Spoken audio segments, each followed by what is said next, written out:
여러분 안녕하셔서요.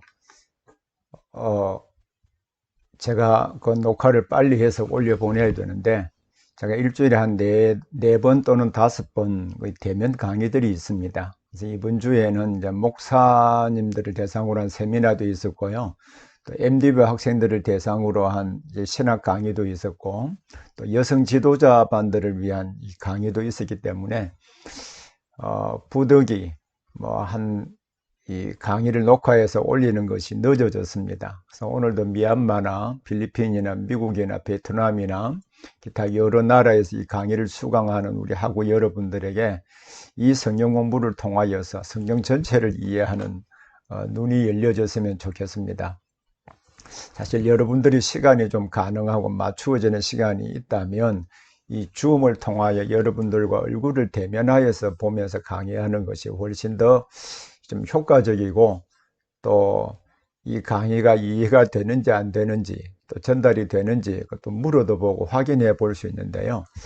그 대신에 여러분들이 강의를 잘 들으시고 또 피드백을 빨리빨리 좀 해주시고 리포트도 써주시고 또 질문할 내용이 있으면 제 메일로 언제든지 질문해 주시면은 제가 강의를 준비하는 데도 도움이 될 것이고요. 이 강의를 듣고 있는 우리 학우들이 지금 어떻게 이해하고 있고 무엇을 궁금해하고 있고 지금 어떤 사역에 관심이 있는지를 또 알게 되기 때문에 성경을 좀 더 자세하게 이제 다룰 수 있는 계기가 될 수 있다고 보기 때문입니다. 자, 오늘부터 우리가 다루게 될 내용은 성경의 역사서입니다. 성경 전체 이 과목 그 이름 자체가 성경섭예이지 않습니까? 그래서 성경 전체가 어떤 책인가라고 하는 것을 전체적인 그림을 이해하게 만들고, 또 그것이 어떻게 구성이 되어 있고 핵심을 어떻게 전달하고 있는가, 또 핵심은 무엇인가, 이것을 알게 하는 데 강의의 목표가 있습니다.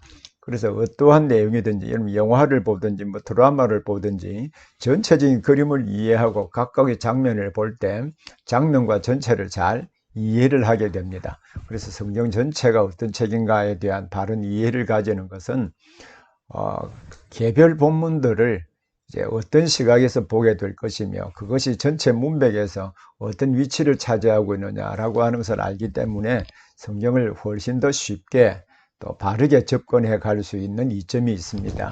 그래서 오늘은 역사서인데요. 여러분 잘 아시는 대로 역사서는 여호수아, 사사기, 룻기, 사무엘 상하, 열왕기 상하, 또 역대기 상하, 에스라, 느헤미야, 에스더를 가리켜서 성경의 역사서라고 합니다. 역사서라고 이름을 붙인 것은 하나님이 작정하시고 계획하신 것을 역사 가운데 어떻게 발전되고 또 역사 가운데 어떻게 그 의미가 적용이 되고 의미가 진전이 되었는가라고 하는 그 내용을 기록하고 있기 때문에 역사서라고 특별히 이름을 붙여서 부르기도 합니다. 자, 그러면 오늘은 역사서 서론 부분을 다루겠고요. 그리고 여호수아와 사사기, 룻기까지의 내용을 전체적으로 한번 중요한 내용을 짚어보기는 하겠습니다만은 이 내용이 어떻게 구성이 되어 있고 어떤 주제이며 또 구속사적인 의미는 무엇이며 또 인간의 책임은 무엇인가, 우리에게 주는 교훈은 무엇인가, 이렇게 차례차례 우리 살펴보도록 하겠습니다. 자, 여러분들이 이 강의를 이제 PPT 그 자료도 우리 무들에 올려놓았고요. 강의안도 무들에 올려놓았습니다만 제일 중요한 부분은 이 강의 제 교재를 구입해서 이 성경과 또 제 PPT 자료와 또 제 강의를 들으면서 서로 확인해 볼 때 우리 성경 전체를 더 잘 이해할 수 있습니다. 지금 강의하는 내용은 제가 우리 종교개혁 500주년을 기념하면서 제가 속해 있는 대한예수교 장로의 그 고신총회에서 저에게 전 성경을 이 모든 목회자들과 일반 성도들이 잘 알 수 있도록 기술해 달라고 하는 요청에 따라서 이 랩500 성경 해설을 그 구약 전권과 신약 전권을 제가 그 해설하도록 위임을 받았습니다. 그래서 지금 강의하는 내용은 이 모든 내용을 자세하게 다루고 있는 것이 아니라 그 내용의 전체 핵심되는 부분들을 중심으로 지금 다루고 있습니다. 이 시리즈 가운데 지금 구약 오경과 역사서, 시가서, 대선지서, 소선지서 나왔습니다만 두 번째 책인 역사서 부분을 오늘부터 한 3시간 좀 다루려고 합니다. 자, 이 책 전체에 대한 올바른 이해를 가지고 각 성경 개별 본문을 본다면 성경 전체가 잘 이해될 수 있으리라고 생각을 합니다. 그러면 성경의 역사서라고 할 때 역사서가 어떤 특징들을 가지고 있는가라고 하는 것을 먼저 한번 보기를 바랍니다. 성경 역사의 기록 특징입니다. 성경 저자는 역사를 기록합니다. 자, 역사를 기록한다고 할 때 실제 역사 가운데 있었던 중요한 사건을 기록한다는 말이거든요. 그럼 열왕기상 예를 들어서 15장 9절 10절에 보면 이스라엘의 여로보암 왕 제20년에 아사가 유다 왕이 되어 예루살렘에서 41년 동안 다스리니라. 그의 어머니의 이름은 마아가라 아비살롬의 딸이더라. 이렇게 기록이 되어 있잖아요. 이것은 실제 여기에 기록된 역사가 여로보암 왕 제20년에 그 아사가 유다 왕이 되었다라고 하는 그 사실을 기록을 하고 있습니다. 그러면 그 아사가 왕이 된 그 시대의 사건을 지금 여기에 기록하고 있습니다 라고 말하고 있으니까 결국 역사를 기록하고 있다는 것이죠. 그래서 성경은 역사를 기록하고 있지만 모든 역사를 다 기록하지 않습니다. 자, 역사서라고 할 때 여호수아서가 가나안 땅을 정복하기 시작한 1406년부터 또 에스라, 느헤미야, 특히 느헤미야가 활동한 주전 422년까지 이 역사를 보면 전 천년간의 역사이잖아요. 그럼 천년간의 역사 기록이 굉장히 많지 않겠습니까? 그러나 그 모든 역사를 다 기록하지 않습니다. 그 역사 가운데 있었던 이 사실들을 쭉 여러 자료들을 통하여 기록으로 남아 있겠지요. 그러나 모든 사실들을 다 기록하지 않고 저자가 가지고 있는 특별한 관점과 또 저술하고자 하는 목적에 따라서 자료를 선택을 합니다. 선택을 하여 역사를 기록하는 것이죠. 그래서 자신의 관점에서 중요하다고 생각되는 것만 취사 선택해서 기록을 하고 있습니다. 우리는 성경에 보면 매우 중요한 내용들이 짧지만 여러 군데에서 기록하고 있는 내용들이 정말 많습니다. 제 책에도 이 부분을 좀 자세하게 기록했습니다만은 여러분 히스기야 시대에 그 히스기야의 남문사적과 그의 모든 업적과 저수지와 수도를 만들어 물을 성 안으로 끌어들인 일은 유다왕 역대의 지략에 기록되지 아니하였느냐라고 이 성경에 아주 간략하게 한 절로 기록하고 있습니다만 여기에 저수지와 수도를 만들어 물을 성 안으로 끌어들인 일, 이것은 대규모 토목공사입니다. 약 530m 정도의 긴 그 기호샘에서 나오는 그 물을 성 안으로 이렇게 긴 500m 이상이 되는 긴 수로를 석회암으로 된 이 수로를 파서 실로암 물까지 연결하는 공사는 대규모 공사입니다. 그러나 이 공사를 자세하게 기록하지 아니하고 딱 이 짧은 요 구절만 기록했습니다. 자, 이렇게 한 목적은 성경에 기록한 저자가 자신의 관점과 기록 목적에 따라서 자료를 취사 선택하여서 자신의 관점과 기록 목적에 맞는 부분을 취사 선택해서 기록했다는 것이거든요. 그래서 성경의 역사는 있었던 모든 사건들을 다 기록하고 있는 것이 아니라 저자가 가지고 있는 관점과 기록 목적에 따라서 자료를 취사 선택해서 기록하고 있다라고 하는 것을 기억하기를 바랍니다. 그럼 이 점을 왜 기억해야 될까요? 이것은 바로 그 본문을 이해할 때 그럼 저자가 어떤 관점으로 기술을 했느냐 이 점을 알게 되는 것이죠. 그리고 어떤 목적으로 이 책을 기록했느냐라고 하는 것을 알 때 개별 본문들을 이해할 때 바르게 접근할 수 있다라고 하는 것입니다. 자, 그러면 그 다음 부분을 한번 보시죠. 자, 성경 역사가 그러면은 저자가 가지고 있는 관점과 기록 목적에 따라서 기록했다라고 할 때 저자는 어떤 관점으로 기록했을까요?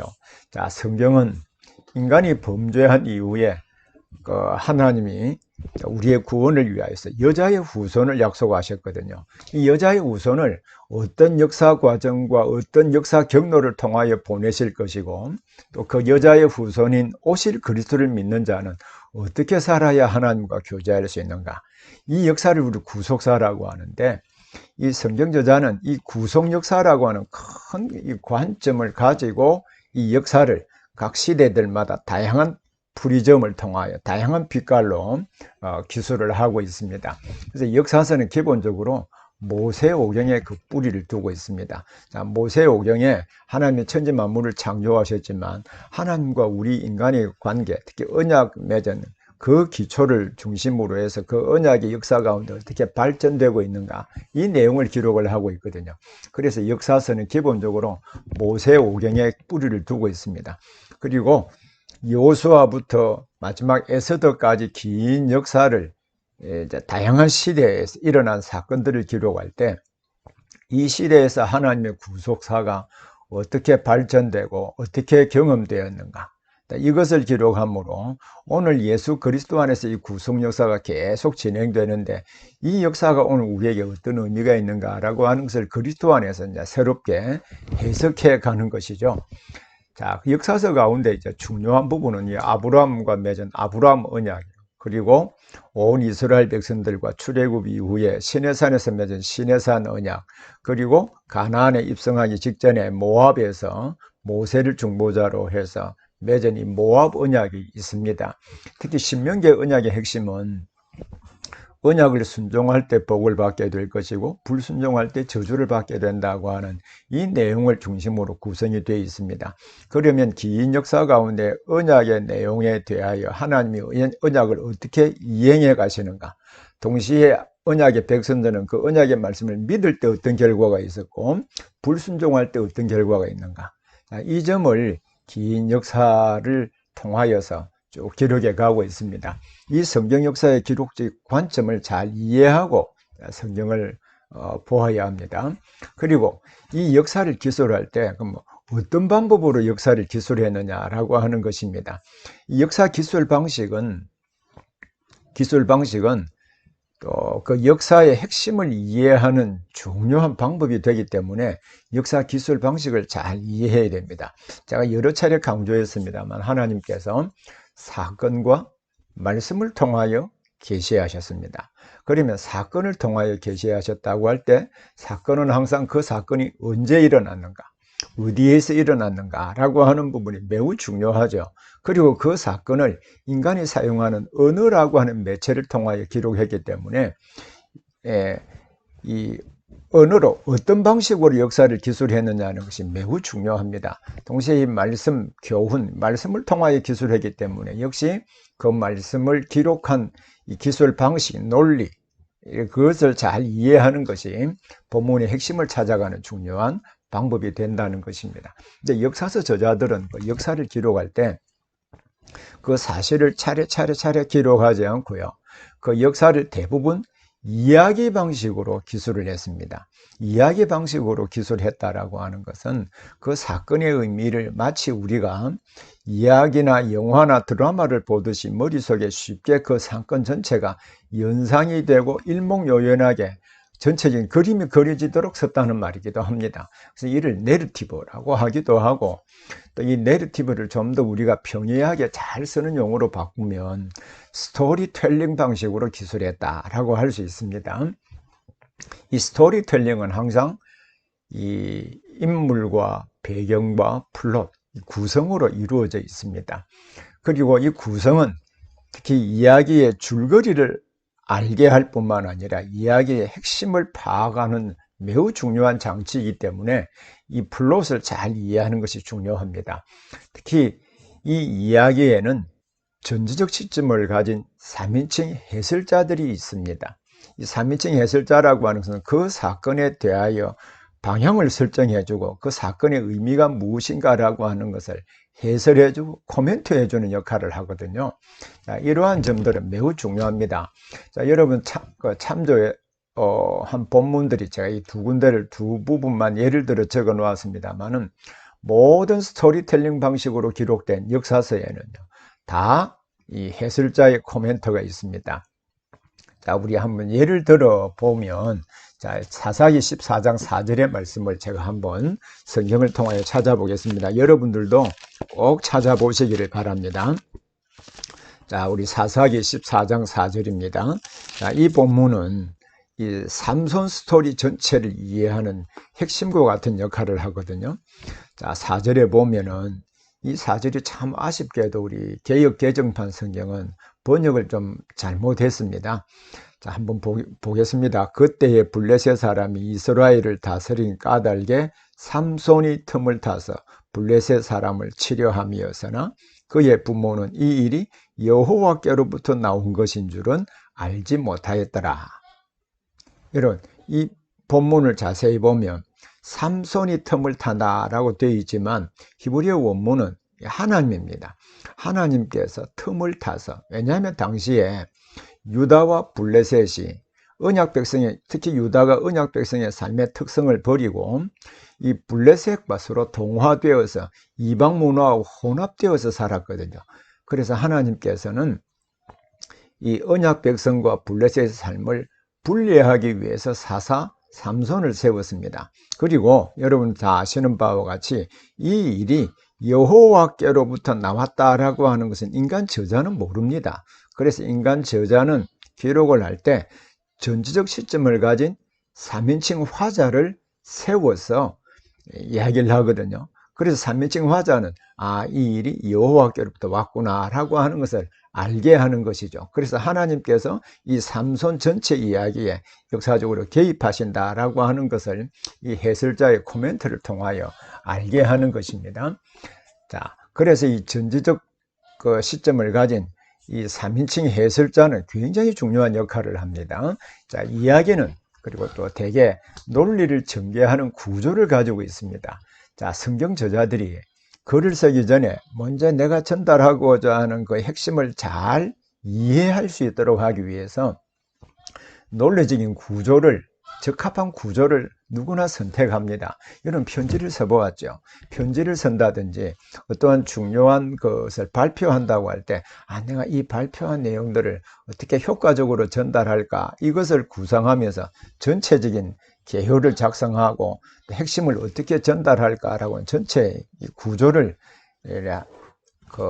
만들어 놓고 이 발표를 하지 않습니까? 마찬가지로 이 성경도 핵심을 전달하기 위해서 전체 이 적합한 구조를 만들어 놓고 그 안에 핵심을 전달을 하고 있거든요. 그래서 이 논리를 전개하는 구조를 파악을 하는 것이 굉장히 중요합니다. 그래서 이 역사서의 3시간을 통하여 살펴볼 텐데요. 여호수아, 사사기, 룻기, 사무엘 상하, 열왕기 상하, 역대기 상하, 에스라, 느헤미야, 에스더를 보면 다 논리 구조가 가지고 있습니다. 이 논리 구조를 가지고 있다고 하는 것은 그 핵심을 쉽게 파악을 하게 하는 그런 기능도 하지만 그것이 쉽게 머릿속에 잘 기억할 수 있게 만드는 역할도 한다는 것을 알게 될 것입니다. 그래서 성경 저자들은 또 어휘나 절의 반복 또는 수미상관법이나 교차 대칭 구조나 평행 구조나 또 괄호, 또 이 삽입구라고 할 수도 있는데요. 반복적 재개 등의 다양한 문학 장치를 사용하여서 핵심을 전달하고 있습니다. 그래서 우리는 특히 역사 기술 방식에 대하여 우리는 바르게 잘 이해할 필요가 있는 것입니다. 자, 그러면 성경의 역사서라고 할 때 어디에서부터 어디까지 역사서인가? 한번 보십시오. 여호수아서는 가나안 정복부터잖아요. 여러분 가나안 정복이 1406년부터 가나안 입성을 하게 되잖아요. 그리고 7년 반의 전쟁, 가나안 정복을 하게 됩니다. 그래서 여호수아 이야기는 1406년부터 시작이 됩니다.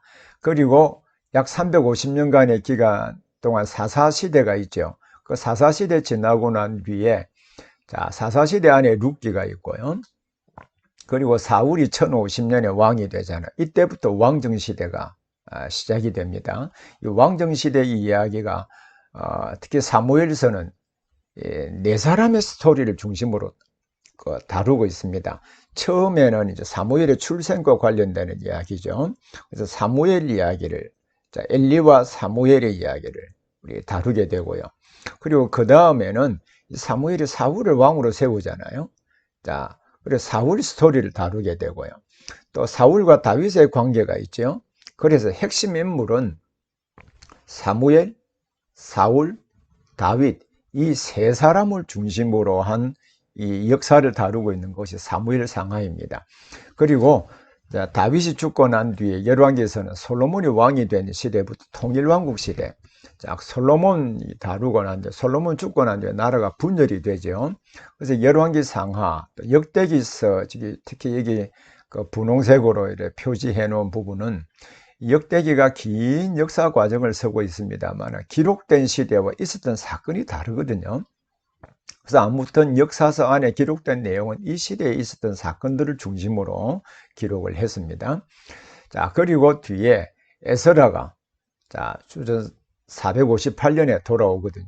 그래서 느헤미야가 주전 444년에 그 바빌론 포로에서 돌아와서 유다의 총독으로 임명을 받아서 12년간 동사합니다. 그러면 432년까지지요. 그리고 아닥사스다의 부름을 받아서 갔다가 다시 돌아오는 그때의 기간을 약 10년 정도로 잡는데 주전 422년까지, 그래서 1406년부터 주전 420년까지 약 1000년간의 긴 기간에 하나님의 구원 역사를 다루고 있는 것이 역사서입니다.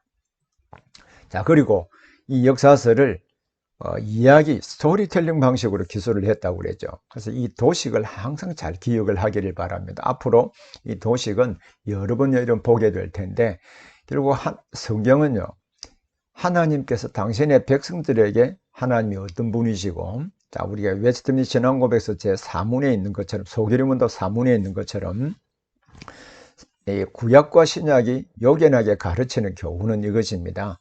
사람이 하나님에 대하여 무엇을 믿어야 할 것과 하나님이 사람에게 요구하시는 본분이 무엇인가, 이것이 웨스트민스터 소교리문도 4문에 기록된 내용입니다. 그러면 이것을 요약해서 기록을 했습니다만, 우리가 하나님은 어떤 분이시며 어떤 일을 하셨는가 라고 하는 것이 중요하죠. 동시에 하나님이 사람에게 요구하시는 본분이 무엇인가, 이제 성경은 이 큰 축을 말하면 이 두 부분으로 이루어져 있다고 할 수 있습니다. 그러면 하나님이 어떤 분이시며 하나님이 어떤 일을 하셨고 우리는 하나님이 요구하시는 본분이 무엇인지 알고 어떻게 살아야 될 것인가 라고 하는 그 내용들을 이 텍스트, 성경을 통하여 기록을 하고 있거든요. 그러면 하나님께서는 인간 저자, 주로 선지자들을 세우십니다. 그러면 그 저자가 살았던 사람들과 독자들을 향하여 하나님이 들었던 말씀들을 쭉 기록을 합니다. 기록을 할 때 인간 저자는 이 전지전능한 존재가 아니거든요. 그래서 그 이야기를 풀어가는 내레이터, 해설자를 세워서 그 이야기를 듣는 내레이터에게 이야기하는 방식으로 역사를 기술했습니다. 그래서 여호수아서부터 에스더까지 전체 이야기 방식으로 계시된 하나님의 말씀이다, 이를 생각을 하고, 특히 이 이야기를 이해하는 일에 아주 중요한 역할을 하는 것이 이 내레이티브 코멘트, 해설이라고 하는 점도 기억하고 이 본문을 볼 수 있기를 바랍니다. 또한 내러티브에서는 항상 등장인물이 있습니다. 여러분 드라마를 보시면 항상 주인공이 있고 조연이 있잖아요. 조연 가운데 주인공을 돕는 조연이 있고 주인공과 반대 위치에 서 있는 조연도 있잖아요. 자, 그래서 이 프로타고니스트라고 하는 것은 내러티브에서 사건을 주도해가는 인물로 일반적으로 주인공을 가리키는 텍스트의 중심인물입니다. 중심인물인데, 자, 이 중심인물과의 관계를 안타고니스트라고 전문적으로 그렇게 부릅니다. 내러티브에서 부수적 역할을 하는 인물로서 텍스트의 중심인물과 상대되는 갈등이나 투쟁의 대상, 이 중심인물, 주인공과 반대적인 위치에 있는 사람, 또 동시에 주인공을 돕는 조연도 있잖아요. 그래서 이러한 이 인물들을 잘 이해하는 것은 이 인물들이 서로 상관관계를 통하여서 핵심을 전달하는 장치로 사용하고 있다는 것도 기억하기를 바랍니다. 자, 다음 역사적 본문에 대하여 잘못된 해석들도 상당히 많습니다. 특히 이제 역사적으로 역사적 본문을 잘못 이해하고 있는 크게 두 가지 사례가 있다라고 일반적으로 학자들이 이야기하는데, 대표적으로 시드니 크레이다누스라고 하는 학자가 구속사적인 설교라고 하는 이 솔라 스크립트라 번역을 될 때 구속사적인 설교라고 번역이 되어 있습니다만은, 이 솔라 스크립트라라고 하는 거의 학위 논문이기도 합니다. 그 안에서 역사적 본문에 대하여 잘못된 해석된 사례를 크게 두 가지로 요약을 했습니다. 하나는 인물 중심의 해석입니다. 사실 성경은 하나님 중심적이거든요. 그래서 인물 중심으로 쭉 설교함으로 이 성경의 이야기를 이 사람의 이야기로 이제 바꾼다는 것이죠. 또 하나는 성경에 있었던 사건과 지금 우리의 사건은 최소한 신약 성경은 2000년, 구약 성경은 약 4000년간의 긴 간격이 있지 않습니까? 이 간격을 무시하고 그냥 이 1대1로 연결시킨다는 것이죠. 그것이 이제 심리와 풍요와 신령화, 도덕화, 모형화인데 이것은 여러분 제 책을 통해서 자세히 볼 수 있기를 바랍니다. 예를 들어서 여러분 심리화 부분에 한 가지 예만 들어보겠습니다. 하나님께서 아브라함에게 자 100세에 아들 이삭을 주셨죠. 그리고 이삭이 어느 정도 장성했을 때 모리아산에서 그 제물로 바치라고 했거든요. 그때 아브라함이 자 하나님께서 그 이삭을 제물로 바치라라고 했을 때 아브라함이 갈등이 있었을까요? 없었을까요? 있었을 수도 있고 없었을 수도 있습니다. 그러나 성경에는 그 당시에 아브라함의 심리에 대하여 묘사하지 않습니다. 근데 제가 종종 들었던 설교나 해석한 책을 가만히 보면 이때 아브라함은 여러 심리적인 갈등을 겪었을 것이다 라고 유추해서 설명하곤 합니다. 심지어 이런 설명도 있습니다. 그가 그의 아내 사라에게 의논했을까 안 했을까요? 그건 모릅니다. 근데 만약에 사라에게 의논을 했다면 그 사라가 울고 불고 하면서 그 이삭을 바치지 말라고 했었기 때문에 참 이 아브라함은 이 믿음이 있는 사람이기 때문에 이 사라와 의논하지 않고 이삭을 제물로 바쳤다. 이렇게 설교하거나 해석하는 글들도 있습니다. 그러나 이것은 이렇게 말하는 것은 성경이 묘사하고 있는 것은 아니잖아요. 그럼 이렇게 묘사하고 있는 것은 읽는 독자가 자기의 심리 상태를 가지고 묘사하는 것입니다. 그것은 하나님 말씀하고 관계없는 것이잖아요. 이것이 심리화입니다. 풍요화라고 하는 것은 알레고리 하는 것이고, 신령화는 영적으로 해석하는 것이고, 도덕화는 이 도덕적으로 윤리적으로 해석하는 것이고, 모형화는 이 어떤 사건이나 인물, 지명까지 다 예수 그리스도를 모형으로 해석하는 것인데 성경에 모형이 없다는 것은 아닙니다. 그러나 그 모형을 예수 그리스도에게 모형적으로 적용할 수 있는 것은 제한되어 있습니다. 모든 것을 다 할 수는 없거든요. 그래서 이런 부분도 염두에 두고 역사서를 읽는 것이 중요합니다. 그래서 이 성경의 역사 기술 방식은 대부분 이야기로 기술을 했습니다. 이야기를 전문적으로 내러티브라고 한다고 그랬죠. 성경 이야기의 수많은 구조적 장치나 수사적 기술은 이야기를 읽어주는 구어적인 요소를 우리 반영하고 있기 때문에 성경의 역사 기술 방식을 이해하는 것은 참 중요합니다. 자, 그러면 여호수아서는 어떤 책인가? 자, 여호수아서의 핵심은요, 하나님이 약속하신 땅인 가나안을 정복하고, 그 땅을 분배하는 내용. 자, 이 땅을 누구에게 약속하셨습니까? 아브라함에게 약속하셨죠. 이삭과 야곱에게 전수가 되고 이스라엘 백성들에게 전수가 되었잖아요. 그리고 모세가 여호수아에게 명령하기로 했습니다. 그래서 여호수아서는 이 하나님의 약속하신 땅인 가나안을 정복하고 12지파에게 분배되는 역사를 기록을 하고 있습니다. 자, 잘못된 이해 방식과 또 이러한 이해의 문제점에 대해서는 여러분 제 책을 읽고 참조하시기를 바라고요. 자, 그리고 여호수아의 저자는 누구인지 알 수가 없습니다. 자, 알 수가 없는데, 자, 그 근거가 보면 오늘까지라고 하는 구절은 역사를 기록한 것이 여호수아 사후에 여호수아 시대에 일어났던 사건 이후에 기록했다는 것을 알려주고 있는 것이죠. 또 여부수족에 대한 언급이라든지 게셀에 대한 언급을 하고 있는 것을 보면 가나안 정복 이후에 많은 시간이 흐른 뒤에 이 역사를 기술했다라고 하는 것을 알 수 있습니다. 그래서 여호수아서의 저자는 누구인지 알 수가 없고 탈무드에서 여호수아라고 하지만 물론 여호수아가 일부 기록을 분명히 남겼을 것입니다. 그러나 그 전체 역사를 기술한 사람은 여호수아가 아니고 그 모든 자료들을 잘 취합해서 어떤 관점과 기록 목적에 따라서 어떤 다른 저자에 의해서 기록되었다라고 봅니다. 그래서 모든 역사서는요 다 저자를 알 수가 없습니다. 자, 그럼 여호수아의 역사적 배경은 연대로는요, 가나안에 입성한 연대가 주전 1406년이거든요. 그리고 여호수아가 죽은 해가 제일 마지막에 보면 110세에 죽었다고 했습니다. 그래서 110세에 죽었는데, 그러면 그가 정탐을 하러 갈 때 나이가, 그 갈렙의 나이가 40세였거든요. 갈렙과 여호수아가 비슷하다고 본다면 약 1370년이 됩니다.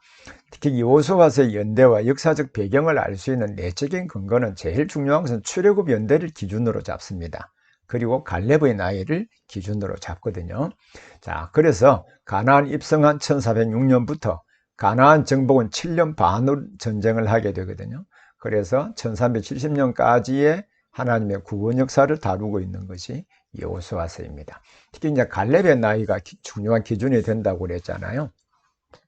갈렙이 자, 여호수아 14장 10절에 보면 언제 정복했는가라고 하는 것을 갈렙의 말을 통하여 이야기를 하고 있습니다. 그때 갈렙은 그의 나이 40세에 그의 나이 40세에 정탐을 보냈다고 했을 때 출애굽하고 난 뒤에 2년 뒤에 보낸 것이거든요. 그래서 그의 나이 40세라고 했으니까 그때 당시에 85세니까 이 45년이 흘렀잖아요. 그래서 가나안 정복은 7년 반 전쟁이라고 하는 그 근거가 이 갈렙의 설명에서 나오고 있습니다. 그래서 이 갈렙의 나이 도표도 여러분 잘 기억하고, 특히 여기에 나타나는 여호수아 14장 7절과 10절, 여호수아 14장 10절의 말씀을 우리 잘 참조해서 보면 여호수아서가 전체가 언제부터 언제까지 하나님의 구속사를 기록하고 있구나라고 하는 것을 알 수가 있습니다. 그리고 여러분, 여호수아서가 1장부터 24장까지 있고, 그 뒤에 이제 사사기가 있고 룻기가 있고 사무엘상하가 있잖아요. 이야기로 되어 있으니까 문단을 그럼 어디에서 구분하는가? 문단 구분 신호가 있습니다. 물론 크게 문단을 구분하기도 하고 작은 단위로 문단을 구분하기도 하는데, 어떤 방식으로든지 문단을 구분하는 신호는 중심 인물을 중심으로요. 중심 인물을 중심으로 쭉 구분하고, 또 언제 일어나느냐, 시간대를 중심으로 구분이 되기도 하고, 장소나 시점, 1인칭 시점으로 이 역사를 기술하고 있느냐, 전주적 시점을 가진 3인칭 화자의 시점으로 보고 있느냐, 이런 부분입니다. 어떤 시점에서, 누구의 시점에서 지금 이 역사를 기술하고 있는가라고 하는 것이죠. 자, 예를 들면 에스라, 느헤미야, 에스라의 시각에서 역사를 기술하고 있는 부분도 있고요. 또 느헤미야의 시각에서 역사를 기술하고 있는 부분도 있고요. 그래서 1인칭 시점으로 기록하고 있다라고 할 때 자기의 그 시각에서 그 역사 전체를 이렇게 기술하는 것을 말합니다. 또 사건이나 내용 전개가 변화되는 거라든지 논리 전환 문구라든지 또 중요한 문화적 장치가 문단을 구분하는 중요한 신호로 작용을 하고 있습니다. 자, 여호수아서의 내용 구조를 구분하는 신호 기능은요, 여러분 여호수아 11장 23절 부분인데 11장 23절과 21장 43절에서 45절 이 부분입니다. 여러분 이 부분을 제가 한번 읽어볼 테니까 여러분 잘 좀 보기를 바랍니다. 그래서 제가 이 주음 강의를 하면 성경을 펴서 같이 보고 읽잖아요. 그래서 녹화해서 강의를 하게 되면 이런 부분을 찾아서 쭉 여러분들도 같이 찾아서 읽어 보셔야 됩니다. 자, 여호수아 11장 23절에는 이렇게 기록이 되어 있습니다. 이와 같이, 자, 해설자의 코멘트입니다. 자, 전지적 시점을 가진 해설자의 코멘트인데요. 이와 같이 여호수아가 여호와께서 모세에게 말씀하신 대로 그 온 땅을 점령하여 이스라엘 지파의 구분에 따라 기업으로 주매 그 땅에 전쟁이 거쳤더라. 그리고 그 땅 이름이 12장에 기록이 되어 있습니다. 그래서 1장부터 12장까지는 약속의 땅 가나안을 정복한 스토리를 기록을 하고 있습니다. 자, 그리고 또 한 부분 보시죠. 21장 43절부터 45절입니다. 21장, 자, 제가 읽어보겠습니다. 자, 43절부터 45절에 보면, 자, 제가 읽어보겠습니다. 여호와께서 이스라엘의 조상들에게 맹세하사 주리라 하시는 온 땅을 이와 같이 이스라엘에게 다 주셨으므로 그들이 그것을 차지하여 거기에 거주하였으니 여호와께서 그들의 주위에 안식을 주셨으되 그 조상들에게 맹세하신 대로 하셨으므로 그들의 모든 원수들 중에 그들과 맞선 자가 하나도 없었으니 이는 여호와께서 그들의 모든 원수들을 그들의 손에 넘겨주셨음이니라. 여호와께서 이스라엘 족속에게 말씀하신 선한 말씀이 하나도 남음이 없이 다 응하였더라. 그럼 이 말씀도 전지적 시점을 가진 3인칭 화자가 13장부터 21장에 기록된 전체의 분배 기록에 대하여 코멘트하는 내용입니다. 그리고 22장부터 24장은 이제 일반적으로 세겜에서 언약을 맺었다라고 해서 세겜 언약으로 부르는데, 분배받은 땅에서 언약 백성으로 그곳에서 복과 은혜를 누리며 사는 방법에 대한 결론적인 스토리를 담고 있는 것이 22장부터 24장입니다. 근데 전체 이야기는 이렇죠. 자, 1장부터 12장은 정복에 대한 기사, 그리고 13장부터 21장은 분배에 대한 기사, 22장부터 24장은 그 분배받은 땅에서 바로 그 땅에서 하나님과 교제하며 복과 은혜를 누리고 그 땅을 유지하는 방법에 대한 부분입니다. 그게 세겜 언약으로. 그리고 그 부분이 이제 정복 기사에서는 이스라엘 백성 전체의 공동체의 믿음이 강조가 되고 있고요. 그리고 분배 부분에는 각 지파와 개인의 믿음이 강조가 되고 있습니다. 유지하는 방법은 당연히 공동체도 중요하고 개인의 믿음도 중요하게 역할을 하겠죠. 자, 이러한 구조를 볼 때 예를 들어서 자, 정복 기사에 나타난 어떤 한 개별 본문을 본다고 할 때 정복과 공동체의 믿음과 연관지어서 보아야 되겠죠. 자, 이러한 점들은 결국 성경을 해석하는 일과 맞물려 있다는 것을 알 수 있습니다. 자, 이러한 구조는 핵심을 찾아가는 방법이라고 그랬죠. 그래서 여호수아의 주제는 하나님께서 약속하신 대로 땅을 주시되 언약 백성의 믿음으로 그 땅을 차지하게 한다라고 하는 것이 전체 주제입니다. 그 근거는 당연히 문학적 구조와 기술 방식을 통하여서 우리가 알게 되는 것이죠. 그래서 기술 방식과 이 구조는 핵심을 찾아가는 방법입니다. 그래서 이 여호수아서를 기록한 목적은요, 하나님이 아브라함과 이삭과 야곱에게 모세에게 약속하신 그 땅에 대한 약속이 어떻게 성취되고 있는가, 그것을 보여주는 데 목적이 있습니다. 또 하나님의 약속을 누리려고 하면 하나님이 주권적으로 우리에게 베푸시는 은혜도 중요한 요소이긴 하지만 사람의 책임적인 요소인 믿음과 순종 역시 중요하다는 것을 보여주고 있습니다. 그리고 이 여호수아의 역사에서 마지막 22장부터 24장의 세겜 언약을 통하여서 약속의 땅을 소유하고 유지하는 방법이 무엇인가, 그것은 언약의 말씀을 믿고 순종하는 데 있습니다. 이것을 보여주는 것이 여호수아서이고요. 다음 여호수아서 다음이 여호수아서 안에 땅을 차지하는 내용들이 있는데요.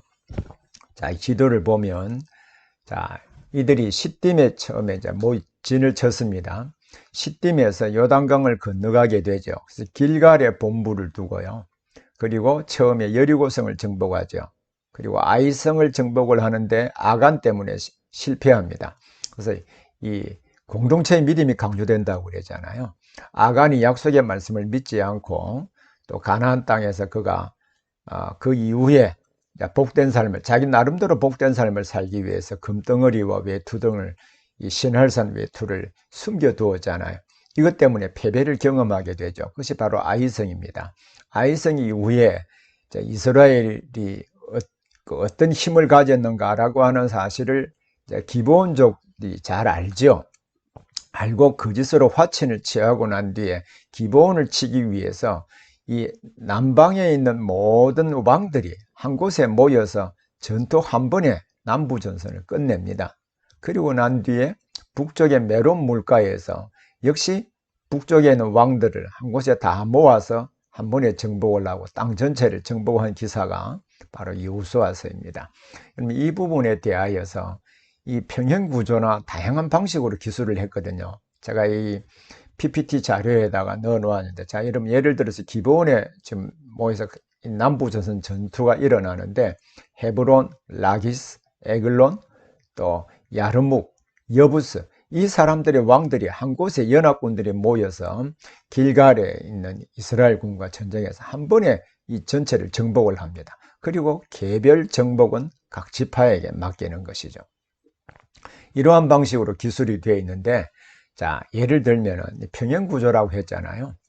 자, 기브온의 남부 지역 모든 왕들이 모입니다. 그리고 전투에 대해서 하나님이 약속하시고 도우시는 부분이 B가 기록되어 있고요. C에서는 이스라엘의 역할, 그리고 그 전투에 대해서 신학적으로 해설하는 부분. 자, A, B, C, D 기억나시죠? 자, 다음 북부 지역 점령을 할 때, 자, 동일하게 메론 물가의 모든 왕들이 모입니다. 자, 거기에 대해서 하나님의 약속과 도우심이 있죠. 다음 이스라엘 역할이 있습니다. 그분의 신학적 해설. 자, A, B, C, D 구조가 A, B, C, D 구조 이렇게 되어 있죠. 그래서 이게 평행 구조라고 합니다. 그래서 이 남부 지역 전투, 북부 지역 전투 이렇게 문단을 구분을 할 수 있겠죠.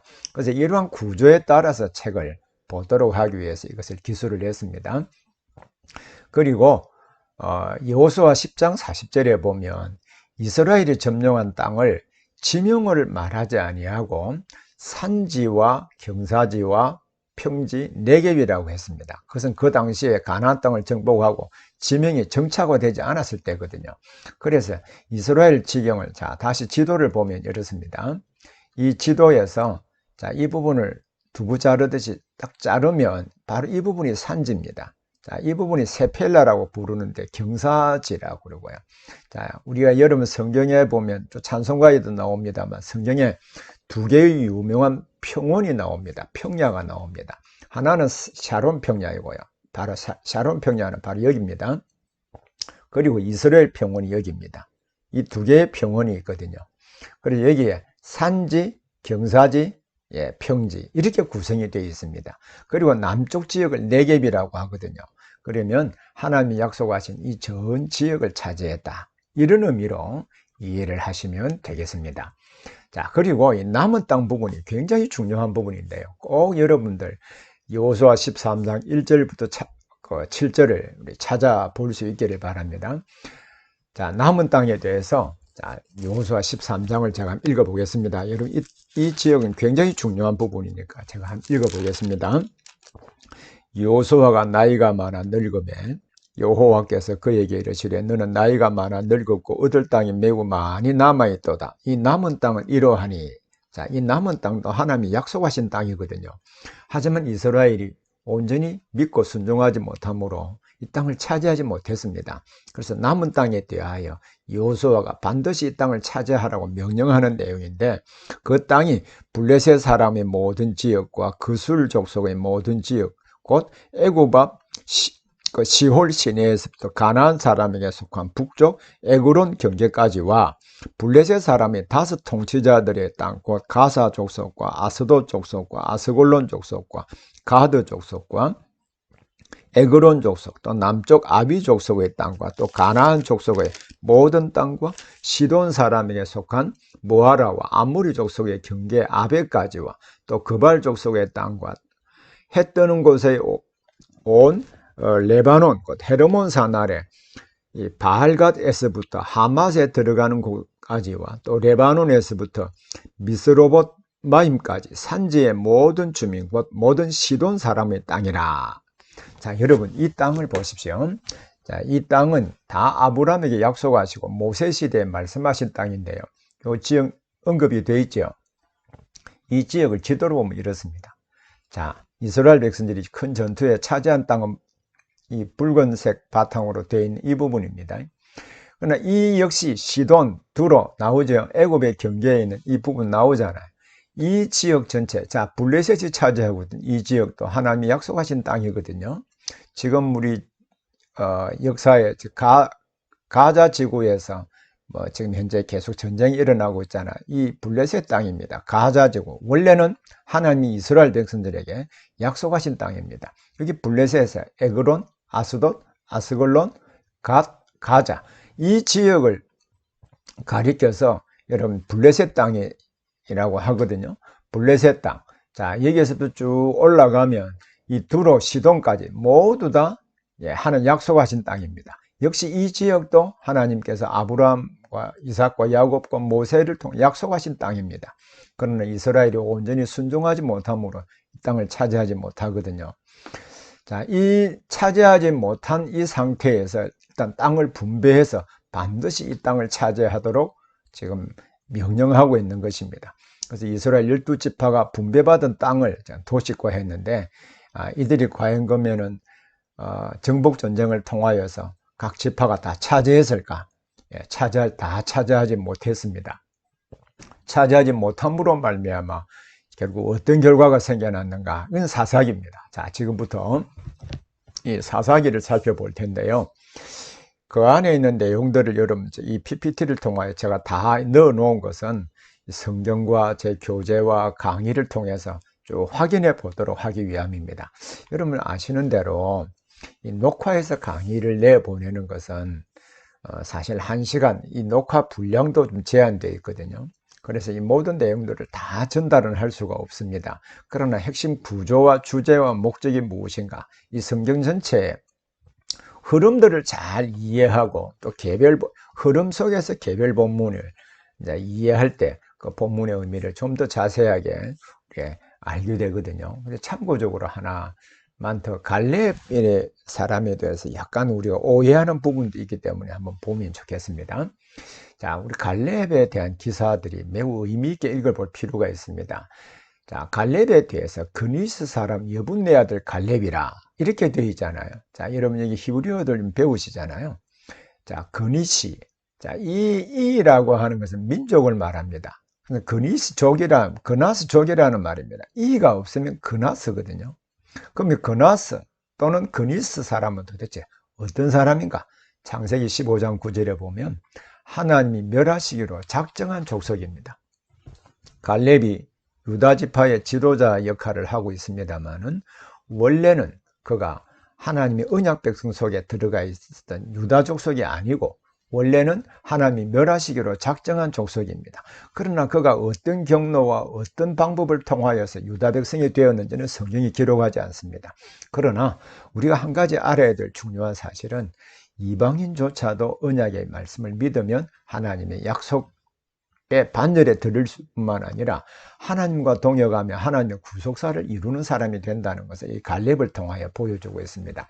특히 이 분배 기사에 갈렙의 기사를 넣어 놓은 것은요, 넣어놓은 분배받은 땅은 갈렙처럼 믿음으로 정복하고 기업을 차지할 수 있다, 이것을 보여주는 역사적 신뢰로 기록해 놓았습니다. 이 점을 잘 염두에 두고 볼 수 있기를 바라고요. 그리고 마지막에 세겜 언약의 기록이 되었죠. 이 세겜에서 그리심산과 에벨산에서 축복과 저주의 말씀을 한 장소인데, 자, 이 나무가 있지요. 바로 이 부분이 그리심산이고요. 민둥산처럼 보이죠? 이게 에발산입니다. 온 이스라엘 백성들이 여기에 모여서 그리심산과 에발산에서 하나님의 복과 저주, 세겜 언약을 다시 한번 쭉 선포하는 장소인데 매우 중요한 장소이죠. 자, 여기에서 그리심산과 에발산에서 결국 신명기서에서 기록된 언약의 말씀을 다시 한번 쭉 낭독하는 곳입니다. 아주 중요한 장소이죠. 하나님이 아브라함을 갈대 우르에서 부르신 이후에 가나안을 주시겠다고 약속하신 장소도 세겜이기 때문에 역사적으로 매우 중요한 장소입니다. 이 세겜 언약의 규정을 보면, 자, 하나님께서 가나안 땅에 입성하기까지 인도하신 하나님의 역사를 기록을 하고, 그리고 그 언약 백성은 어떻게 살아야 되는가, 규정사항을 아주 간략하게 언약의 말씀을 믿고 순종해야 된다, 이것을 기록하고, 그 규정사항에 대하여 백성의 동의하고 난 뒤에 언약을 기록하여 서로 기록 보관을 해야 돼. 기록 보관하고 정인을 세우는, 자, 그래서 세겜 언약이라고 합니다. 이 세겜 언약은 다음 사사기에 들어가서 사사시대의 역사를 해석하는 중요한 열쇠가 되기도 하기 때문에 이 세겜 언약은 참 중요합니다. 자, 그러면 이제 이어서 사사기를 잠시 보겠습니다. 이 사사기는요, 여호수아서 다음에 이제 구속사를 기록한 책인데, 사사기의 역사는 이 모압 언약, 자, 신명기서 맨 마지막 부분에 모압 언약이 기록되어 있죠. 모압 언약의 핵심은 신명기 28장에 자세하게 기록이 되어 있습니다. 그리고 조금 전에 말씀드린 세겜 언약의 관점에서 역사를 이해를 해야 됩니다.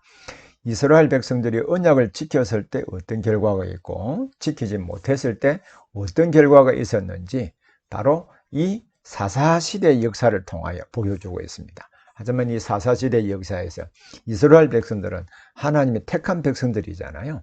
이 사사기의 역사에서 이스라엘은 반복적으로 언약을 배반했음에도 불구하고 하나님은 여전히 그들을 변함없이 사랑하시고 관심을 가지시고 지키시는 분으로 이 사사기 350년간의 긴 역사를 통하여서 이런 보여주고 있습니다. 이 여러분 잘 신명기 그 언약, 특히 모압 언약의 구조는 이렇습니다. 여러분 관심 있게 꼭 읽어보셔야 됩니다. 제가 이 대면 강의를 할 때는 학생들과 또는 목사님들과 함께 소리를 내어서 읽습니다. 이 구조가 똑같습니다. 자, 복의 전제 조건, 저주의 전제 조건, 공식적인 복의 선포 내용. 자, 공식적인 저주의 선포 A, B 이 부분은요. 복, 저주라는 말 외에는 문법적으로도 똑같습니다. 똑같고 패턴이 똑같이 평형 구조로 되어 있거든요. 그래서 하나님의 언약의 말씀을 믿고 순종할 때 어떤 복을 받게 될 것인가, 또 믿고 순종하지 않을 때 어떤 벌을 받게 될 것인가, 이 내용들을 차례 쭉 기술했습니다. 그래서 이 언약에 따라서 사사기 역사를 기술했다라고 보시면 되겠습니다. 자, 그리고 사사기의 역사적 배경은요. 자, 앞에 지도 있죠. 참, 이 각 지파가 차지했던 이 지역들을 중심으로 이 사사가 활동을 하게 되는데, 자, 이 사사기 역사적 배경은 그때 이스라엘에 왕이 없었다라고 해서니까, 이 말 자체는 이 책을 기록할 당시에는 왕이 있었다. 그것을 전제로 하고 있는 것이죠. 그래서 왕정실에 이 사사기를 기록했다는 것을 알 수 있습니다. 그리고 가나안 부족을 다 쫓아내지를 못했거든요. 그리고 지형학적인 요인이 있어서 지파 중심의 공동체로 쭉 발전해 갑니다. 자, 다시 한번 지도를 보면, 자, 이게 산지라고 그랬죠. 경사지라고 그랬죠. 그리고 자, 평지입니다. 그리고 요단강 동편 지역을 차지했던 지파가 므낫세 반 지파, 갓 지파, 루벤 지파지요. 그래서 이게 요단강이 있습니다. 그죠? 당시에 지금처럼 요단강이 적지 않고 좀 넓었거든요. 그래서 이러한 지형적인 기초는 지파 간에 서로 교류를 어렵게 만들었습니다. 그래서 그 어렵게 만든 결과로 심지어 언어조차도 다르게 사용되는 결과를 빚게 되었거든요. 그리고 지파 중심의 공동체가 형성되긴 했지만 이 서로 협력하는 공동체가 이 사사기에서는 잘 이루어지지 않습니다. 그래서 사사기 안에서는 지파 중심으로 이야기들이 주로 전개가 되고 있고요. 또 그 지파 중심으로 일어난 사사들이 그 지역 중심으로 일어난 여러 적들과 대적하는 내용들이 기술이 되어 있습니다. 특히 사사기에는 가나안 문화에 지금까지 이스라엘 백성들은 광야 40년간의 생활을 하고 애굽에서는 주로 목축업을 했습니다. 그죠? 가나안 40년간의 농사를 부분적으로 짓긴 했겠지만 주로 목축과 다른 방법으로 이제 경제 생활을 했잖아요. 가나안에 정착하게 되면 농경 문화에 익숙하게 되겠죠. 그래서 농경 문화에 익숙하다 보니까 당시에 그 가나안에 살았던 사람들의 문화와 그들의 방식들을 자연스럽게 습득하는 과정 속에 우상 숭배하는 것도 역시 받아들이게 됩니다. 서로 동화되어 감으로 말미암아 문제가 발생하게 되는 것이죠. 자, 구속사의 사사기의 역사는 바로 이 여기 기록되어 있습니다. 자, 요수아가 죽은 해가 약 1370년 정도가 된다고 그랬죠. 사울이 왕이 된 해가 1050년입니다. 자, 이 계산해 보면 약 320년 정도가 되겠죠. 그래서 약 300년에 350년간의 긴 이 역사를 담고 있는 것이 우리 사사시대입니다. 이 사사시대에 일어났던 그 사건들을 이제 어떻게 기록을 하고 있는가 하는 이 부분도 우리가 관심 있게 볼 필요가 있습니다. 이 교차 대칭 구조로 사사기를 기록했습니다. 자, 1장 1절부터 2장 5절까지가 정치 사회적 배경이고요. 종교적 배경이 2장 6절부터 3장 6절입니다. 다시 말하면 A, B는 서론입니다. 그리고 B-A-가 결론입니다. 그리고 가운데 본론은 사사들의 이야기가 기록이 되어 있는데 이 사사들의 큰 사사, 예를 들면은 밑에 한번 보면 나와 있는데 온니엘, 에훗, 드보라, 바락, 기드온, 입다, 삼손 6명의 대사사의 스토리가 바로 이 사사들의 이야기에 전개가 되고 있습니다. 그리고 이 종교적 타락상과 정치 사회적 타락상들이 마지막 결론적인 이야기로 구성이 되어 있는데요. 우리 이 부분은 우리 잘 이해할 필요가 있는데 이 시대적으로 차례 기록된 것은 아닙니다. 자, 이 부분 서론이라고 그랬잖아요. 이 부분 결론적인 이야기인데 주로 언제 일어났는 이야기인가? 이 이야기에 언제 일어났는가라고 하는 것이 굉장히 중요한 부분인데 되게 많은 사람들이 이 미가의 산당과 다한지파 이동 또 베냐민의 범죄와 벌 이것이 역사적으로 뒤에 일어났다고 생각하는 경향들이 있습니다. 그러나 사사기 초반기에 대부분 일어난 사건이거든요. 그래서 이 점을 이제 사사시대 특징을 이 두 가지 스토리를 통해서 이렇게 보여주고 있습니다. 자, 이 부분에 대해서 우리 한번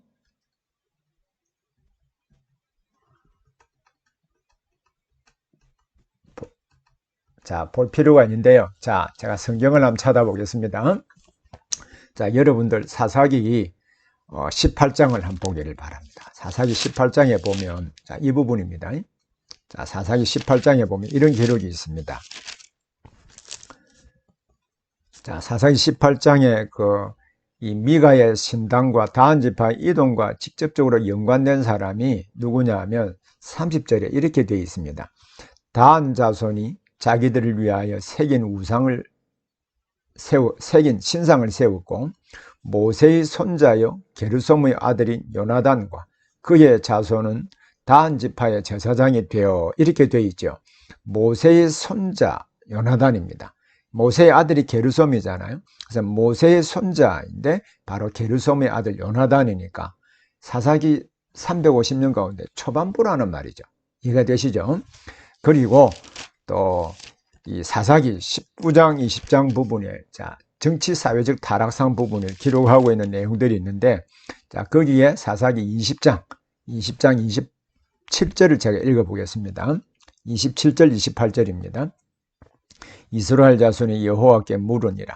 그때에는 하나님의 언약궤가 거기 있고, 거기에 보면 아론의 손자 엘르아살의 아들 비누아스가 그 앞에 모시고 섰더라. 그럼 당시에 대제사장이 누구나 하면 아론의 아들이 엘르아살이거든요. 그럼 엘르아살의 아들이 비누아스입니다. 그러면 사사시대 이 가운데 초반부이겠죠. 초기입니다. 초기. 그래서 여기 이스라엘 전체 역사 가운데 종교적 타락상과 정치사회적 타락상은 사사기 전체의 타락상의 전형적인 패턴을 두 가지를 보여주고 있습니다. 그리고 그 안에 사사들의 이야기가 6가지 이야기가 되어 있는데 이 6가지 이야기들을 간략간략하게 한번 보겠습니다. 이것을 이제 집중성 또는 대칭 구조라고 하는데요. 자, 대칭 구조라고 할 때 여러분 A와 A- 정치 사회적 타락상이 같은 내용을 다루고 있는 거잖아요. 종교적 배경이 형성된 서론적인 이야기, 그 종교적 배경이 가져온 결과를 이 미가의 신당과 다한지파 이동을 통하여 보여주고 있고요. 그 가운데 집중적으로 딱 보여주고 있는 것이 사사들의 6가지 스토리가 기록이 되어 있습니다. 6가지 스토리가 기록이 되어 있는데 이 보십시오. 반복적인 구조가 5번 나타납니다. 마이클 윌콕이라고 하는 사람이 사할 구조로 사사시대 이야기를 사할 구조로 묘사를 했는데 리벨리언, 반역한 것입니다. 하나님을 언약의 백성이 하나님을 배반했다는 말입니다. 하나님을 배반하고 그러자 하나님께서는 주변의 나라들이나 또 내분이 일어나서 하나님의 리트리뷰션, 보응, 심판하셨습니다. 이 심판이 다른 나라의 압제를 받거나 또 여러 가지 고통을 당하잖아요.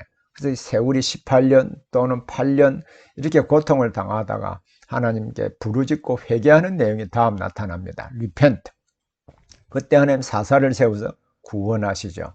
근데 이것이 사할로 반복이 되는데 6명의 대사사가 나오는데 삼손 이야기에는 회개와 구원이 없습니다. 삼손 이야기에는 회개와 구원이 없으니까 그때 하나님이 주권적으로 세운 사람이 삼손이거든요. 그 삼손이 왜 회개와 구원이 없냐면 블레셋 사람과 유대인이 서로 동화되어 살았기 때문입니다. 그래서 서로 혼합되어 살았기 때문에 이것을 분리하여 블레셋의 지배에서 벗어나도록 했습니다만 삼손은 그 이야기를 하지 못합니다. 사할이 없고 회개와 구원 자리에 결론적인 이야기 2가지 있죠. 그것이 그 자리에 들어 있습니다. 이 사사시대의 혼란의 특성들을 그 2개의 마지막 결론적인 2개의 그림으로 보여주는 이미지를 통하여 생생하게 보여주고 있는 것이죠. 자, 그러면 이 사할 구조를 보면 이렇습니다. 자, 사할 구조를 보면, 자, 온니엘이 예를 들면은 바알과 아세라를 섬김으로 결국 언약 백성이 하나님을 버리고 바알과 아세라를 섬기지 않았습니다. 그때 하나님 메소포타미아의 왕 구산 리사다임을 세워서 8년 동안 통치하게 하셨습니다. 그때 이 8년 동안 통치할 때 고통스럽자 여호와께 회개하고 부르짖거든요. 부르짖자 사사 온니엘을 세워서 40년 동안 평화를 이루게 하셨습니다. 자, 이러한 방식으로 이 사사기 전체가 구성이 되어 있습니다. 그 뒤에도 마찬가지입니다. 그 뒤에도 다 이러한 방식으로 구성이 되어 있기 때문에 이 내용들을 잘 보고 어떠한 방식으로 구성되어 있는가, 그리고 사사기 안에 전체 구조를 보면, 자, 큰 대사사 온니엘, 에훗, 드보라, 기드온, 입다, 삼손 6명이죠. 그 안에 한 절씩 또는 두 절씩 삼갈, 자, 아비멜렉은 따를 거예요. 돌라, 야일, 입산, 엘론, 압돈 이렇게 구성이 되어 있습니다. 그러면 사사기 전체 스토리가 어떤 방식으로 구성이 되어 있는가라고 하는 것이 여러분 쉽게 머리에 연상이 되죠. 자, 그리고 사사가 활동한 지역적으로 보면 삼손, 자, 삼손이 바로 여기에 블레셋과의 관계 있잖아요. 그리고 에훗, 자, 에훗이 자, 여기에 베냐민 지파 있죠. 그리고 입다, 자, 므낫세 지파를 중심으로 기드온이, 자, 기드온도 역시, 자, 이게 보면 알다 므낫세 지파와 관계가 되어 있고요. 드보라, 자, 드보라는, 자, 여기에 이 부분이, 자, 드보라 이 부분이 여기 기손강이거든요. 기손강입니다. 자, 이 드보라는 바로 이 지역을 중심으로 활동을 쭉 했습니다. 자, 그리고 또 온니엘은, 자, 처음 사사 온니엘이잖아요. 온니엘이 메소포타미아 왕 구산 리사다임이라고 했죠. 사실 메소포타미아라고 되어 있습니다만 유프라테스강, 티그리스강 이게 메소포타미아거든요. 원문에 보면 메소포타미아가 아니라 수리아입니다. 아람입니다. 아람은 구산 리사다임인데, 리사다임이라고 하는 것은 본명이 아닙니다. 본명이 아니고 리사타임이 양수로 되어 있거든요.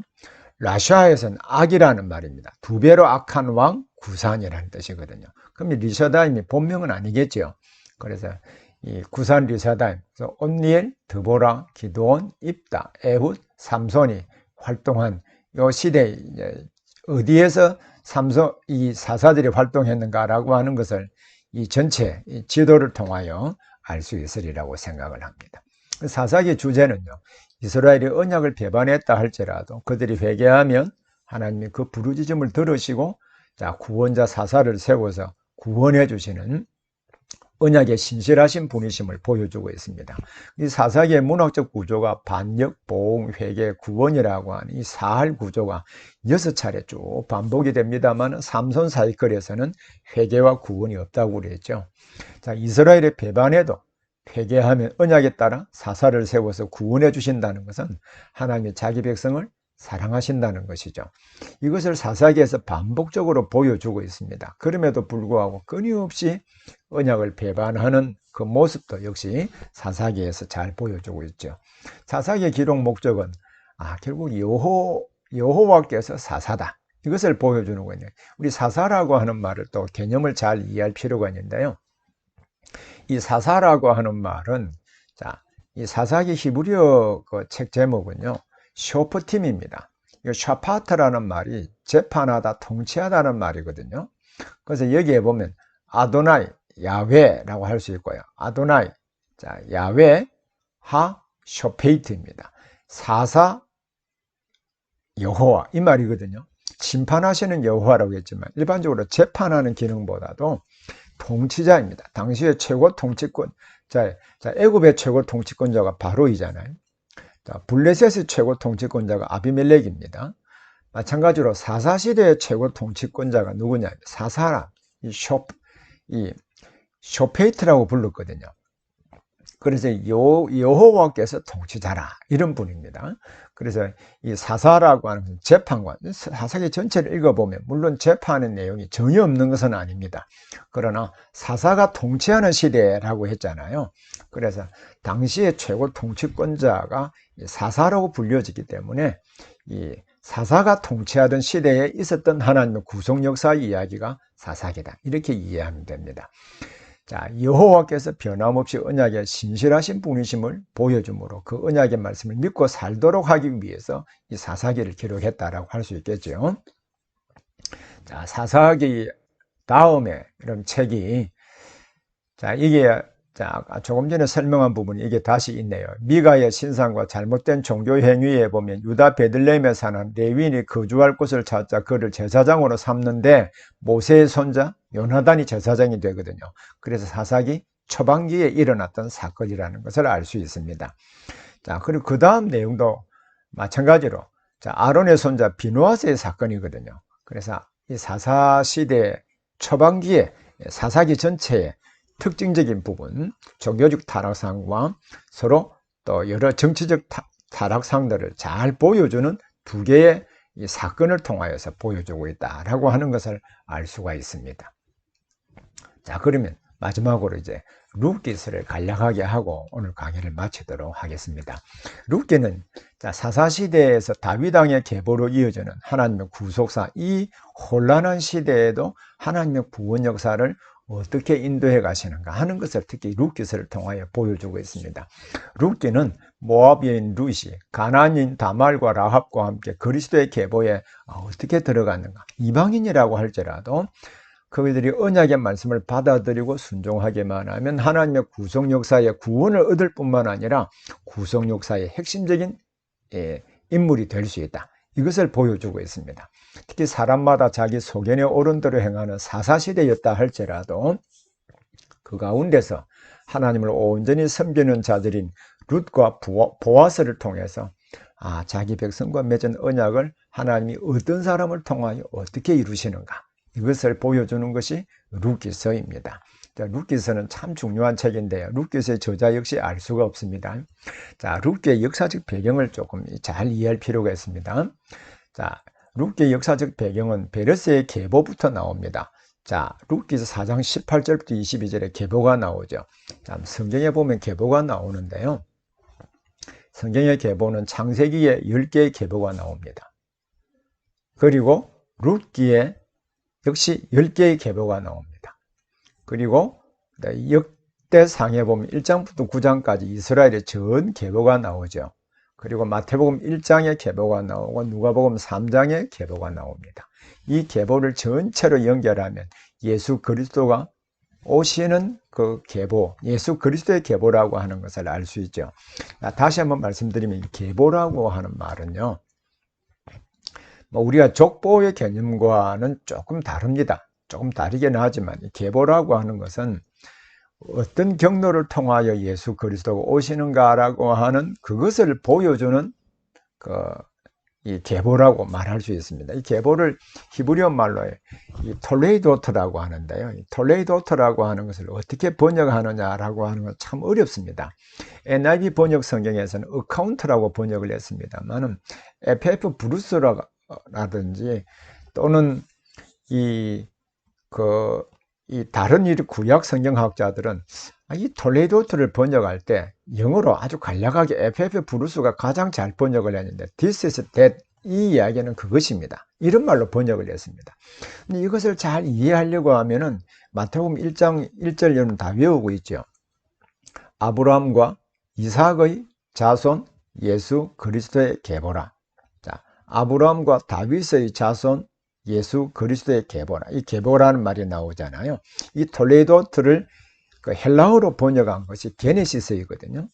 이 게네시스라는 말에서 우리 창세기로 번역했습니다만 이것은 계보입니다. 창세기는 계보의 책이거든요.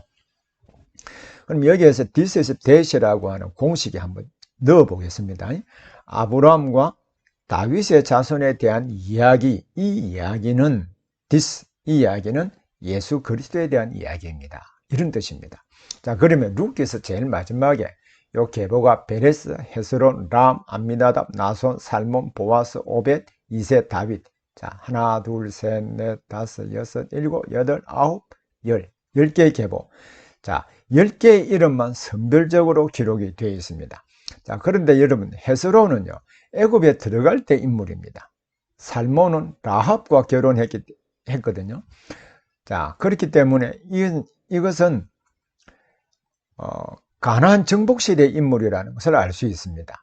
자, 룻이 다윗의 정조모인 것은 분명하거든요. 그래서 역사적 배경은 사사시대 말기입니다. 자, 다음에 도표를 한번 보기를 바랍니다. 자, 베레스의 계보는 이러하니라. 베레스는 헤스론을 낳고, 헤스론은 라함을 낳고, 라함은 암미나답을 낳고, 암미나답은 나손을 낳고. 자, 헤스론은요, 야곱의 가족과 함께 애굽에 들어갈 때 인물이거든요. 이때가 주전 1876년입니다. 자, 그리고 라함은 헤스론의 둘째 아들입니다. 바로 이 시기에 맞물려 있다고 할 수 있겠죠. 자, 그런데 이 암미나답은 출애굽 당시에 아론의 장인입니다. 자, 아론의 장인이 암미나답이라고 했잖아요. 그러면 주전 1446년이니까 1876년하고 자, 주전 1446년 간격은 약 400년 이상의 간격이 있습니다. 그렇죠? 자, 그리고 다음 살몬이라는 사람. 살몬은 여리고성을 정복할 때 인물입니다. 여리고성을 정복할 때 인물이거든요. 자, 그런데 보아스는요, 다윗의 정조모 룻을 통해서 오벳을 낳았거든요. 그럼 다윗의 정조모라고 할 때, 자, 이때는 주전 1106년입니다. 그럼 몇 년 간격이 있습니까? 예, 300년의 간격이 있습니다. 자, 그러면은, 자, 이 부분이 참 중요한데요. 자, 헤스론이나 암미나답, 살몬, 보아스를 볼 때, 10개의 계보는 모든 계보를 다 기록한 것이 아니라, 이것은 예수 그리스도의 계보입니다 라고 하는 것을 보여주기 위해서 10개만 딱 선별해서 기록했다는 것을 알 수 있습니다. 자, 성경에 나타나는 계보가 모든 계보를 다 기록하고 있지 않다는 것은 창세기에도 나오겠습니다. 자, 창세기에 아담, 셋, 에노스, 게남, 마할랄, 야레 10개입니다. 10개 계보만 있습니다. 자, 다음 또 한번 보십시오. 창세기 11장 10절부터 26절, 역대상 1장 24절부터 27절에 기록된 계보인데요. 셈, 아르박사, 셀라, 에벨, 벨렉, 르우, 딱 아브라함까지 10개입니다. 자, 10개의 계보인데 그 안에 가이난이라는 사람이 역대상에 보면 나타나 있습니다.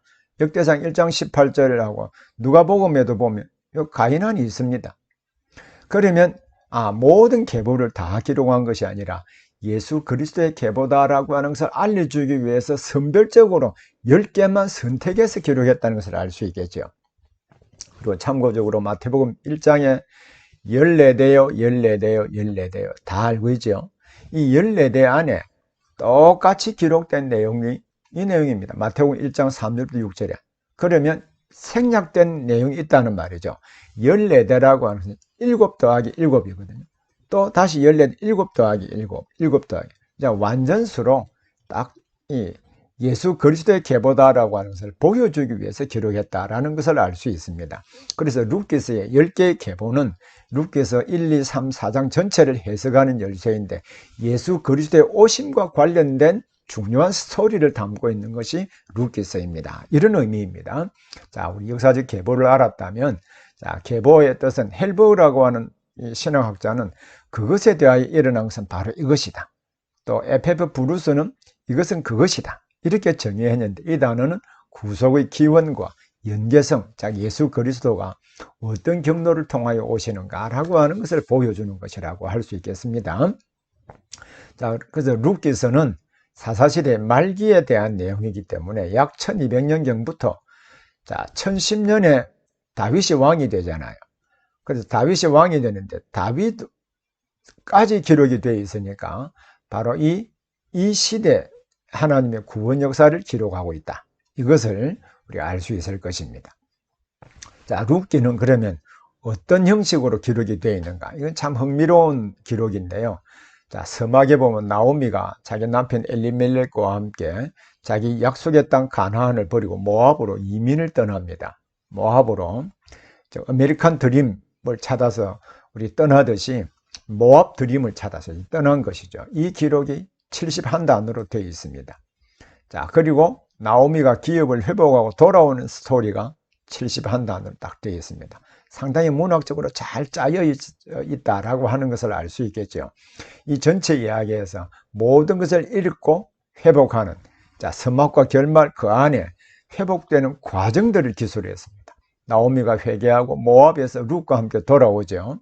그것이 1장 6절부터 22절에 기록이 되어 있습니다. 그리고 돌아온 룻이 자, 시어머니를 봉양하기 위해서 보아스의 밭에 들어가서 이삭을 줍습니다. 그 내용이 자, 거기에서 룻과 보아스가 만나는 이야기가 2장입니다. 그리고 보아스가 바로 자기 남편 엘리멜렉의 기업을 물어줄 수 있는 가까운 친족 가운데 한 사람이라는 것을 자, 나오미가 알죠. 그래서 보아스를 타작마당에 보냅니다. 보아스의 타작마당으로 보내는 스토리가 3장입니다. 4장에서는 보아스가 자, 기업 물을 자 가운데 한 사람인 것을 알고 자기보다 더 가까운 친족이 있다는 사실을 알죠. 그래서 성문에서, 즉 법정에서 자기가 그 기업을 물어줄 수 있게 하려고 자, 자기보다 가까운 친족에게 묻습니다. 이 기업을 당신이 대신 물어줄 수 있겠느냐. 그때 그 사람은 말하기를 내가 그 기업을 물어주려고 하면 많은 재산이 들어가는데 라고 하면서 거절을 합니다. 자, 룻기 4장을 제가 한번 읽어보겠습니다. 여러분들도 꼭 한번 읽어보기를 바랍니다.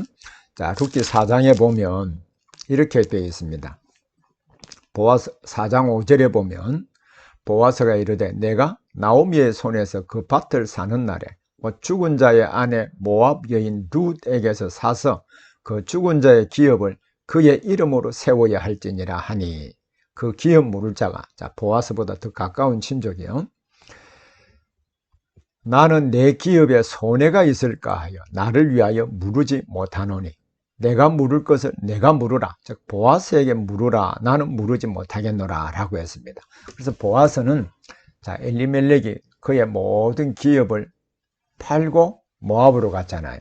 그러면 보아스는 이 룻과 결혼을 함으로 말미암아 나오미의 모든 기업을 다 회복시켜 주었습니다. 엘리멜렉이 팔고 간 그 기업을 다시 많은 돈을 주고 회복해 주었다는 말입니다. 이것이 기업 물을 자라는 뜻이거든요. 자, 이런 기업 물을 자라는 말은 특히 룻기서에서 매우 중요한데 이 부분 잘 보십시오. 이걸 구속자 또는 구속하다, 구원하다, 가할의 분사형입니다. 고엘이라는 말인데요. 자기 백성을 구원하시는 하나님이라고 할 때 역시 이 단어를 썼습니다.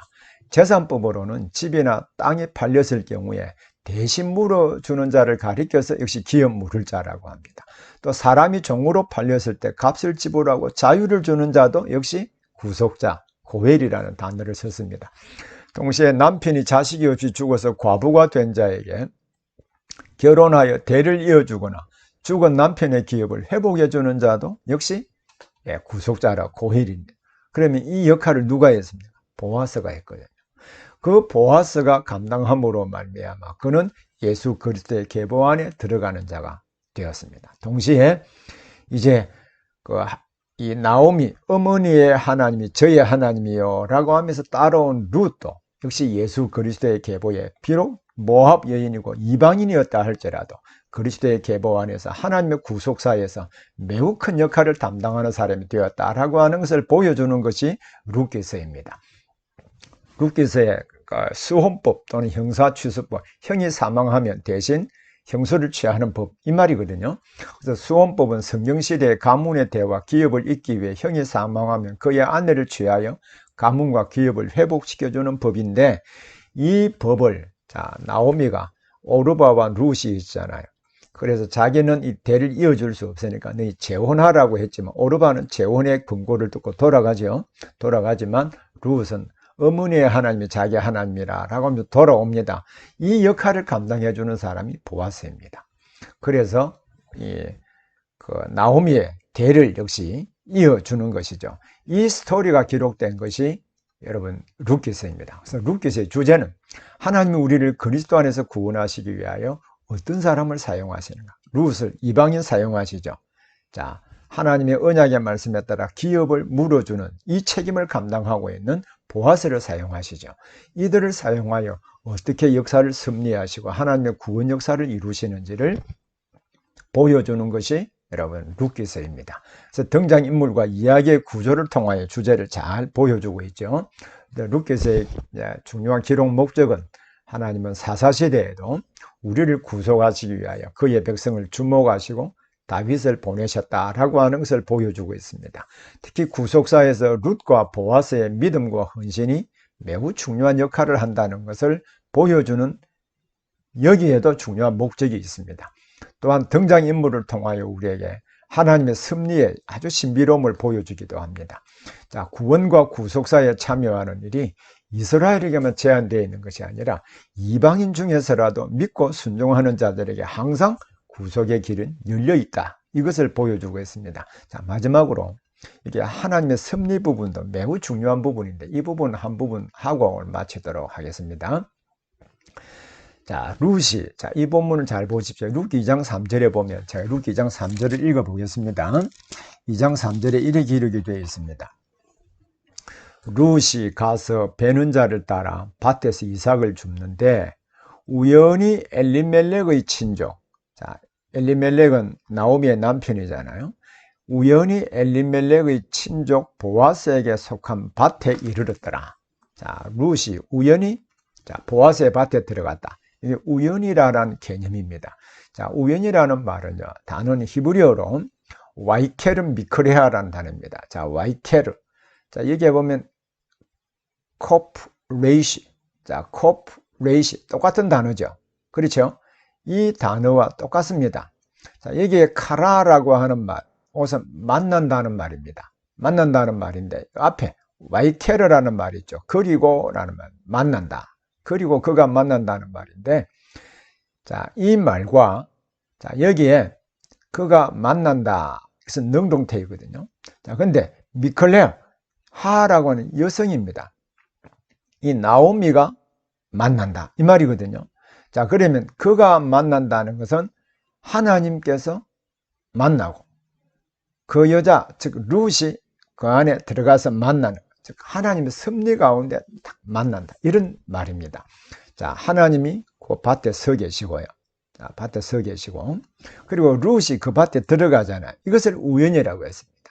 이 우연히 룻이 보아스를 만나게 되는 것이거든요. 이것을, 하나님이 지금 룻과 만나시고, 룻을 인도하여 보아스와 만나게 하셨다.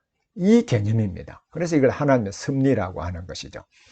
이 하나님의 섭리는요, 하나님께서 모든 피조물과 행사들과 일들을 지극히 큰 것에서부터 지극히 작은 것에 이르기까지 보존하시고 인도하시고 정돈하시고 다스리시는 것이다 라고 했는데, 특히 지금 룻의 경우는 2번입니다. 제1원인자이신 하나님의 예지와 작정의 관점, 큰 구성 역사의 관점에서 보면 만사가 불변하고 무오하게 일어나지만 동일한 섭리로 하나님께서는 만사가 제2원인자들의 본성에 따라 필연적으로나 자유롭게나 우연적으로 일어나도록 하나님이 도우신다. 그래서 우연히 하나님이 섭리하여서 룻과 보아스가 만나서 보아스로 하여금 엘리멜렉의 모든 기업들을 물어주고, 또 룻이라고 하는 여성도 하나님께서 구속해 주셔서 바로 그 다윗의 정조모가 되게 하심으로 하나님의 구속 역사에서 매우 중요한 역할을 했다라고 하는 것을